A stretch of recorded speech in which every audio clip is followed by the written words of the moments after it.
नमस्कार, आप देख रहे हैं ग्रेटर जम्मू और मैं हूं आपके साथ नीतू सिंह। 18 दिसंबर को जम्मू के प्रेस क्लब में ऑल पार्टी मीट होने जा रही है, जिसमें जम्मू कश्मीर के विभिन्न मुद्दों पर बातचीत होगी। इस पर बात करने के लिए हमारे साथ मौजूद हैं कर्नल पठानिया। जानने की कोशिश करते हैं कि क्या कुछ मुद्दों के ऊपर बात होगी और इसमें कौन कौन सी जो पॉलिटिकल पार्टीज हैं शिरकत करने वाली।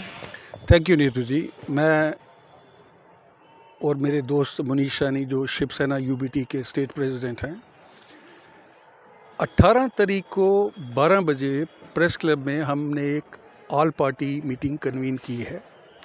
इसके अंदर जितनी भी जम्मू बेस्ड रीजनल पार्टी हैं, मतलब आप ये मान लीजिए कि हम एनसी, पीडीपी, एनसी और कांग्रेस प्लस बीजेपी, इनको हम इनवाइट नहीं कर रहे हैं। और बाकी सारी जो रीजनल पार्टीज़ हैं, उसके अलावा जो इंटेलेक्चुअल्स हैं, जो एनजीओज़ हैं, सभा के प्रेसिडेंट हैं, और जो भी आना चाहता है उसको हम वेलकम करेंगे। मुद्दा क्या है? मुद्दा ये है कि जनता की आवाज़ उठाने के लिए दो ऑप्शन हैं। एक तो आप अपने प्लेटफॉर्म से उठाते रहिए, जो हम करते आ रहे हैं पिछले 5-6 साल से, मनीष जी भी कर रहे हैं। अभी हम ये चाहते हैं कि तमाम जो लोग इंटरेस्टेड हैं लोगों के वेलफेयर में, लोगों की आवाज़ को सरकार तक पहुंचाने में, वो एक प्लेटफॉर्म से in a vigorous manner they raise their voice in unison. तो अभी जो हम इशू लेके चल रहे हैं, जो उस दिन डिस्कस किए जाएंगे अलग अलग पार्टी के रहनुमाओं और नेताओं के साथ, सबसे पहले है रेस्टोरेशन ऑफ स्टेटहुड और आर्टिकल 3710, जिससे हमारे विशेषाधिकार जो है वो सुरक्षित रह सके। दूसरा इशू जो है, हम ये चाहते हैं कि रोहिंग्या और बांग्लादेशी जो इलीगल इमिग्रेंट्स हैं, उनको जल्दी से जल्दी डिपोर्ट किया जाए और उसके लिए प्रोसेस जो भी रजिस्ट्रेशन का वो शुरू किया जाए। हमारा तीसरा मुद्दा ये है कि टोल प्लाज़ा, जिसके अंदर सरोर टोल प्लाज़ा बहुत ज़्यादा कंट्रोवर्शियल रहा है, उनको जल्दी से जल्दी रिमूव किया जाए। कश्मीर में देखिए एक सिर्फ टोल प्लाज़ा है, यहाँ पे 5 हैं। उसके अलावा हम ये चाहते हैं कि डेली वेजर्स का एक्सप्लॉयटेशन जो है वो रुकना चाहिए और उनको जल्दी से जल्दी रेगुलर्स करके परमानेंट कर दिया जाए, ताकि वो अपनी फैमिली के लिए उनके जो ऑब्लिगेशन है उनको पूरा कर सकें। इसके अलावा हम ये भी चाहते हैं कि कश्मीरी माइग्रेंट्स जो 90 से सफ़र कर रहे हैं, उनको घर वापसी के लिए पूरे अरेंजमेंट किया जाए और उनकी सिक्योरिटी जो है वो निर्धारित की जाए। तो ये सारे इशू हम पार्टी में उठाएंगे, अलग अलग लोगों के उनके विचारों को सुनेंगे। और मुद्दा ये है कि लोगों के सहयोग से, आप लोगों के सहयोग से, जो media is a fourth pillar of democracy, हम ये आवाज़ लोगों तक पहुंचाएं, ताकि सरकार जो है इसके बारे में अमल करे, इसके बारे में विचार करे और लोगों को जल्दी से जल्दी रिलीफ प्रोवाइड कर सके। Thank you. इस समय हमारे साथ मौजूद हैं शिवसेना, जम्मू कश्मीर शिवसेना प्रेसिडेंट मनीष साहनी जी। सर, अक्सर आप लोगों की प्रॉब्लम्स को लेकर आगे आते हैं। जिस तरह से स्टेटहुड की बात की जा रही है कि ऑल पार्टी मीट में जो विशेष मुद्दा रहेगा स्टेटहुड को बहाल करने का, अब तो सुप्रीम कोर्ट ने भी इस बात को लेकर पुष्टि कर दी है कि जल्द से जल्द जो है जम्मू कश्मीर में स्टेटहुड की बहाली की जाए। और साथ ही साथ आप जिस तरह से आर्टिकल 371 की बात करते हैं, उसके बारे में भी बात की जाएगी। क्या कुछ कहना चाहेंगे इन विभिन्न मुद्दों के साथ, इन पर किस तरह से रोशनी डाली जाएगी? देखिए, इनके साथ साथ जम्मू के स्थानीय मुद्दे भी उठाए जाएंगे, जो मुझे लगता है कि लगातार नज़रअंदाज हो रहे हैं। हम ऑल पार्टी मीट करते हैं, बड़े बड़े मुद्दे उठाते हैं, उसके बाद जम्मू संभाग के स्थानीय मुद्दों को उठाने के लिए कोई पहल नहीं कर रहा। तो शिवसेना और सैनिक समाज पार्टी ने विशेष तौर पर ये बैठक का आयोजन किया है जम्मू के अंदर, जो 18 दिसंबर को सोमवार को होगी 12 बजे प्रेस क्लब में। उसमें स्थानीय मुद्दों पर ज़्यादा फोकस दिया जाएगा। इसमें कोई दो राय नहीं कि हमारा पूर्ण राज्य का दर्जा सबसे मुख्य मुद्दा है।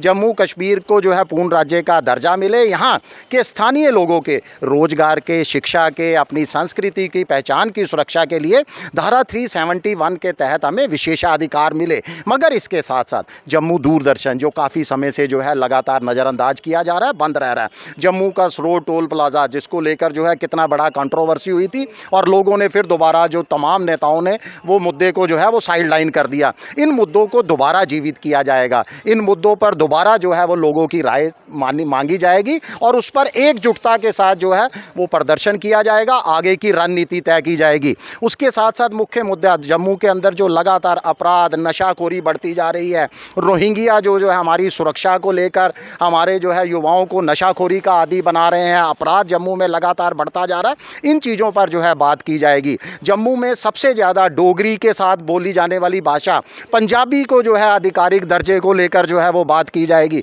तो जम्मू के मुद्दों पर ये फोकस होगा ज़्यादातर, और जम्मू के नेताओं को, तमाम लोगों को आमंत्रित किया गया है। अगर कुछ नेता हमारे से छूट भी गए हैं, हमारी सूची में हमें नहीं याद आ सके, तो आप लोगों के माध्यम से हम उनको खुला आमंत्रण देते हैं कि वो तमाम जो जनता के मुद्दों पर आवाज़ बुलंद करते हैं, लगातार करना चाहते हैं, वो इस बैठक का हिस्सा बने। ऊपर आमंत्रण है सबके नाम का कि वो आए। सोमवार को 12 बजे जम्मू के प्रेस क्लब में बैठक का आयोजन होने जा रहा है। अपने विचार रखें और हमारे साथ जो है एकजुटता के साथ आवाज़ बुलंद करें और मुद्दों को हल करें, क्योंकि इस अभियान का जो है टैग लाइन भी है, एकता में बल है। सर, आपने सरोड टोल प्लाज़ा की बात की। ये पिछले दिनों काफ़ी जो है कंट्रोवर्शियल भी रहा है। बड़े सारे प्रोटेस्ट हुए, लोग भी बाहर आए, इवन कि महिलाएं जो आज तक कभी प्रोटेस्ट में बाहर नहीं आई थी वो भी बाहर आई। क्या लगता है कि इन मुद्दों पर अब दोबारा से बात करने के बाद भी कुछ इस पर हल होगा इस मुद्दे का? देखिए, बिल्कुल लगातार सरकार को जगाना पड़ता है। सरकार फिर दोबारा से सो चुकी है, क्योंकि जनता इन चीज़ों को सहने की आदी हो चुकी है। मुझे लगता है हमें जनता को जागरूक करना है और बताना है कि ये गलत चीज़ें हैं। देखिए, सरोड टोल प्लाज़ा, आपने पहले टोल प्लाज़ा लगाया, उसके बाद 40 किलोमीटर के बाद फिर टोल प्लाज़ा है, और आप अगर लखनपुर से शुरू हो जाए तो 3 टोल प्लाज़ा पड़ जाते हैं 100-140 किलोमीटर के अंदर। और सबसे बड़ी, इन सड़क मार्ग से आने वाले लोगों की तादाद किन की है? जो श्री माता वैष्णो देवी धार्मिक स्थल के दर्शन करने आते हैं। यानी एक तरह से आप धार्मिक स्थल पर भी आने वालों पर से टोल वसूली कर रहे हो। सड़क मार्ग आपका पूरी तरह से ख़राब है, सुविधाएं यात्रियों को कुछ मिल नहीं रही, मगर सरकार है कि टोल प्लाज़ा को हटाने के लिए तैयार नहीं है, अपने जिद्दी रवैये पे, अड़ियल रवैये पर अड़ी हुई है। और मुझे लगता है कि तमाम हम लोग अभी अलग अलग प्लेटफार्म से आवाज़ उठाते थे, जब एक प्लेटफार्म से एकजुटता के साथ वो आवाज़ बुलंद होगी तो ज़रूर सरकार के कानों तक पड़ेगी और उसकी गूंज दिल्ली में भी ज़रूर सुनाई देगी। सर, आपने डेली वेजेस की बात की थी कि डेली वेजेस का जो मुद्दा है बहुत पुराना है। काफ़ी समय से डेली वेजेस जो हैं अपने हक की लड़ाई के लिए लड़ रहे हैं। उनका साफ तौर पर कहना है कि जब तक हमारी बातों की हमारी सुनवाई नहीं होगी तब तक हमारी घर वापसी नहीं होगी। इन मुद्दों को, जो ये ज्वलित मुद्दे हैं, इन मुद्दों पर बड़ी बार बहस हो चुकी है, बड़ी बार बातें भी हुई हैं, प्रोटेस्ट भी हुए हैं। क्या लगता है कि क्या ऐसी चीज़ें पीछे छूट जाती हैं जिनके कारण इन पर ज़्यादा ध्यान नहीं दिया जाता? देखिए नीतू जी, हमारा जो स्टेट का कंसेप्ट है वो है वेलफेयर स्टेट। वेलफेयर स्टेट का जो मेन मुद्दा है वो ये है कि लोगों की भलाई के लिए सरकार ने काम करने हैं। अभी जब सरकार लोगों को फाइनेंशियली एक्सप्लॉइट कर रही है, कैसे कर रही है? देखिए, कुछ साल पहले एसपीओज आए थे पुलिस में, 3000 से या 1500 से उन्होंने शुरुआत की थी। उसके बाद आप डेली वेजेस देख लीजिए, उसके बाद आंगनवाड़ी देख लीजिए, होमगार्ड देख लीजिए। इन लोगों को एक्सप्लॉइट किया जा रहा है पैसे को बचाने के लिए, जो कि अच्छी स्टेट का काम नहीं है। Welfare state, India is a welfare state. अभी हम ये चाहते हैं कि इन लोगों को जो न्याय है वो मिलना चाहिए, क्योंकि उन्होंने, उनके ऊपर अपने परिवार की जिम्मेदारी है, अपने सोशल ऑब्लिगेशन है, बच्चों को एजुकेशन की जिम्मेवारी है। और 8 या 9 हज़ार में आजकल के टाइम में it's really impossible for a person, तो वो फ्रस्ट्रेटेड होगा। और ये जेन्युइन डिमांड है जिसको गवर्नमेंट को सुनना चाहिए, और ये एडोकिज़म जो है ये पूरी तरह से ख़त्म होना चाहिए। और लोगों को इसके बारे में, देखिए, गवर्नमेंट तभी सुनती है जब उनको पता चलता है कि उनका वोट बैंक जो है हाथ से फिसल रहा है। और जिस दिन गवर्नमेंट जो है वो अपने लोगों के वेलफेयर के लिए अगर पैसा कमाने में जुटी रहती है, तो वो गवर्नमेंट जो है वो जस्टिस नहीं कर रही है। तो ये हम ये डिमांड कर रहे हैं, हम दोनों इकट्ठे होकर, कि वेलफेयर स्टेट के कंसेप्ट को लाइव किया जाए और उन लोगों को न्याय मिले जो पिछले 10 साल से, 12 साल से, 15 साल से अपनी सर्विसेज जो हैं वो प्रोवाइड कर रहे हैं।